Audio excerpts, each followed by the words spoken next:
कतारमध्ये 8 भारतीयांच्या फाशीला स्थगिती, शिक्षा झालेले 8 जण नौदलाचे माजी अधिकारी।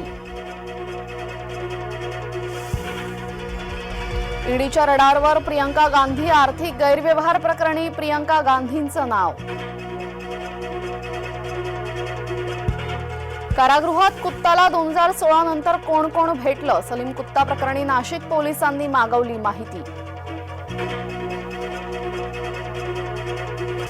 सुनील केदार यांची तब्येत ठणठणीत, रुग्णालयातून केदार थेट कारागृहात।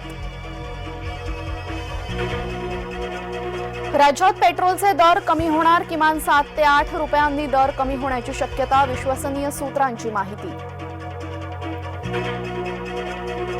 पंढरपूर विठ्ठल मंदिरातले घोटाळे उघड, महाराष्ट्र मंदिर महासंघाचा गौप्यस्फोट, घोटाळ्याची चौकशी करा, महाराष्ट्र मंदिर संघाची मागणी।